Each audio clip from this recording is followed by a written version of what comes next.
On a Saturday morning in 2013 in Brooklyn's Dumbo neighborhood, an 18-year-old recycling worker, Luis Camarillo, was loading materials into a truck when the vehicle's compactor crushed him.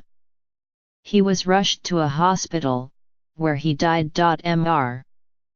Camarillo's death, while seemingly a freak accident, was in fact not unusual. In the United States, a sanitation worker is killed every day. The hazards facing people in this line of work have a long history. They inspired the Memphis sanitation workers' strike of 1968. That walkout was set off in part by the deaths of two Memphis sanitation workers, Echal Cole and Robert Walker, who were crushed to death by the hydraulic press of the truck they were riding on one rainy winter evening. The strike, whose organizers demanded higher pay, the recognition of the workers' union and safer working conditions, is often associated with the assassination of the Rev.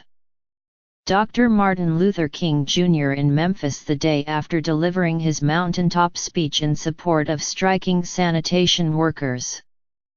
But when we think about the strike, we should also remember that half a century after his death, the work Dr. King was focused on in the last days of his life remains unfinished.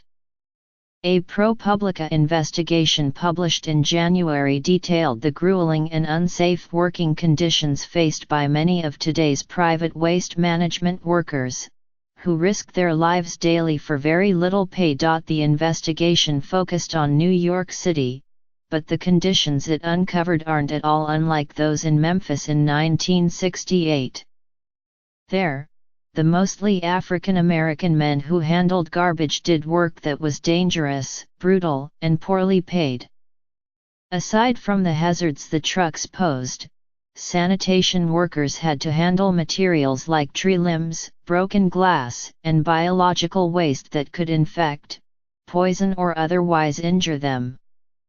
They endured this in temperatures regularly exceeding 90 degrees, often without breaks.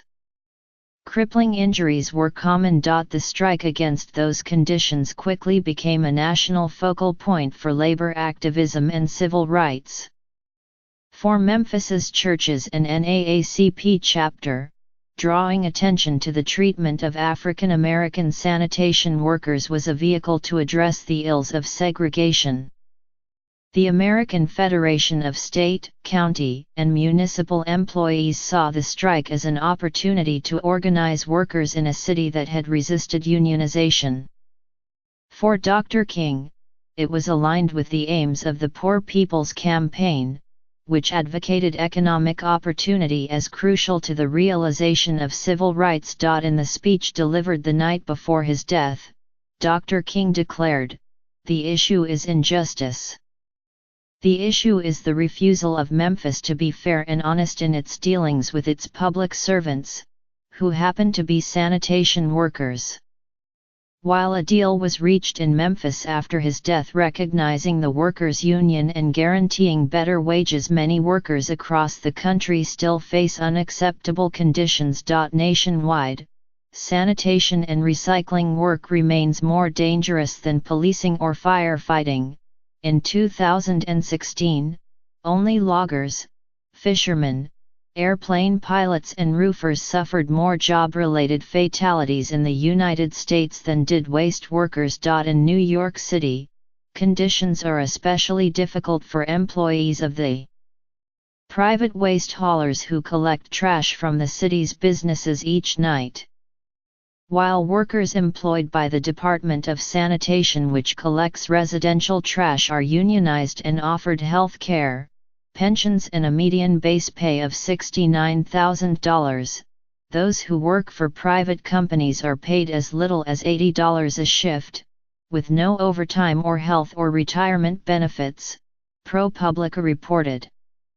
This means it's common for the non-union employees of private companies, 60% of whom are members of racial minority groups, to earn less than $35,000 annually. In 2016, over 80% of waste work deaths nationwide occurred in the private sector.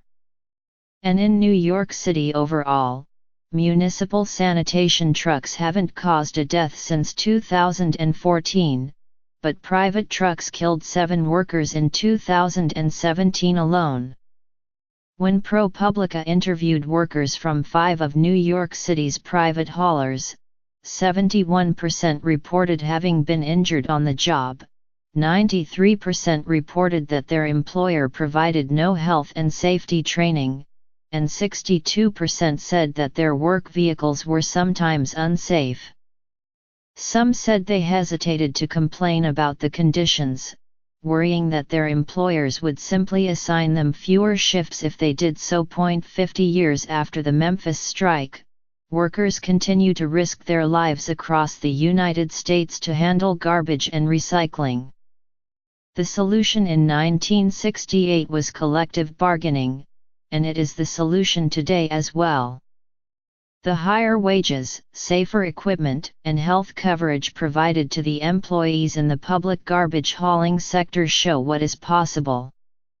Negotiating collective bargaining agreements will reduce the risks that killed Mr. Camarillo, and Mr. Cole and Mr. Walker before him. At the conclusion of his final speech, Dr. King asked, "If I do not stop to help the sanitation workers, what will happen to them?"